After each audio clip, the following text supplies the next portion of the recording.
आप सभी का स्वागत है आपके अपने YouTube चैनल धार्मिक ज्ञान पर। तो आज की इस वीडियो में हम आप सभी के लिए सुनाने जा रहे हैं कर्माबाई की खिचड़ी की कहानी। आखिरकार जगन्नाथपुरी मंदिर में खिचड़ी का भोग क्यों लगाया जाता है, चलिए जानते हैं इसके पीछे की कहानी को। अगर भक्त चाहें तो उनकी हर बात को उनके प्रभु मानते हैं, जैसे कि प्रभु श्री कृष्ण ने कर्माबाई की भक्ति देखकर उसके द्वारा बनाई गई खिचड़ी खाई। यह कहानी है भगवान कृष्ण की प्रिय भक्त कर्माबाई की। कर्माबाई बचपन से ही अपने पिता जीवन राम को कृष्ण भगवान की पूजा करते हुए देखती थी। वह कभी भी कृष्ण भगवान को भोग लगाए बिना भोजन ग्रहण नहीं करते थे। जब कर्माबाई 13 साल की थी तब एक दिन जीवन राम को तीर्थ पुष्कर स्नान के लिए जाने की इच्छा हुई। साथ में उनकी पत्नी ने भी पुष्कर स्नान की इच्छा प्रकट की। जीवन राम अपनी बेटी को भी ले जाना चाहते थे, लेकिन दुविधा यह थी कि अगर वह सब घर बाहर गए तो श्री कृष्ण भगवान को भोग लगाएगा कौन।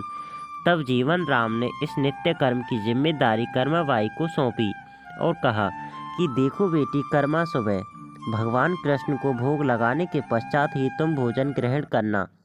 कर्मा ने भी अपने पिता की हाँ में हामी भर दी।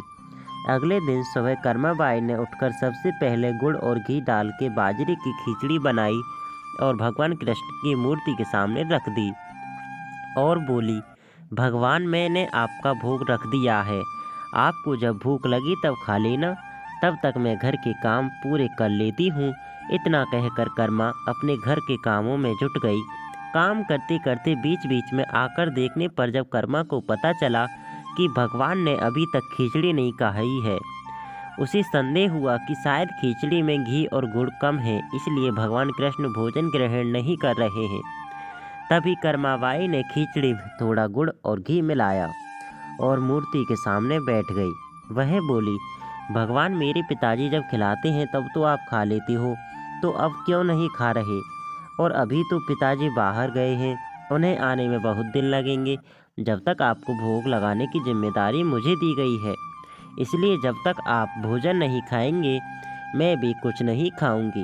इस तरह जिद पर अड़ी नन्ही कर्मा की प्यारी बातों से कृष्ण भगवान का सिंहासन डोल गया और फिर मूर्ति में से आवाज़ आई, बेटी कर्मा, तुमने पर्दा तो किया ही नहीं, तो मैं भोजन कैसे ग्रहण करूं। तब कर्माबाई ने मूर्ति के आगे अपनी चुनरी का पर्दा किया और कुछ ही समय में श्री कृष्ण मूर्ति के सामने रखी खिचड़ी की थाली खाली हो गई।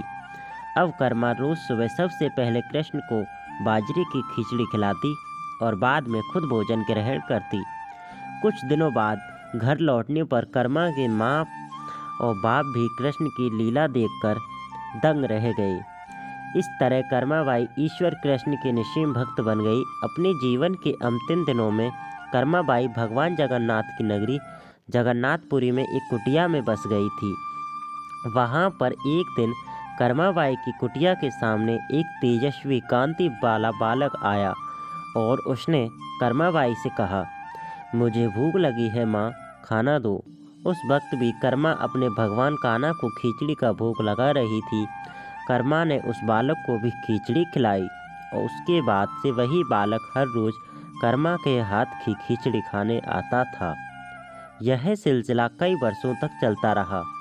वह बालक कोई और नहीं, स्वयं जगन्नाथ भगवान थे, क्योंकि जिस दिन कर्माबाई का देहांत हो गया उस दिन जगन्नाथ भगवान की मूर्ति की आंखों से आंसू बह रहे थे और उसी रात मंदिर के पुजारी के स्वप्न में जगन्नाथ भगवान आए और अपने दुखी होने का कारण बताया कि उनकी परम प्रिय भक्त कर्माबाई गोलोक सिधार गई है।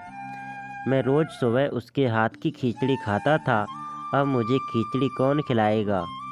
अगले दिन से मंदिर के पुजारियों ने निर्णय लिया, भगवान को रोज़ बाजरे की खिचड़ी का भोग लगेगा और उस भोग का नाम रख दिया गया कर्माबाई की खिचड़ी। यह कर्माबाई की खिचड़ी की पौराणिक कहानी एक सच्ची घटना है।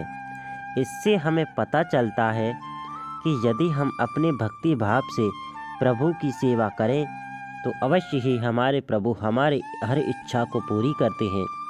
दोस्तों आशा है कि आपको यह कहानी पसंद आई होगी। अगर आपको यह कहानी पसंद आई हो तो आप हमारे यूट्यूब चैनल धार्मिक ज्ञान को सब्सक्राइब कर सकते हैं और इस वीडियो को लाइक कर सकते हैं। तो चलिए दोस्तों, मिलते हैं फिर किसी नेक्स्ट वीडियो में।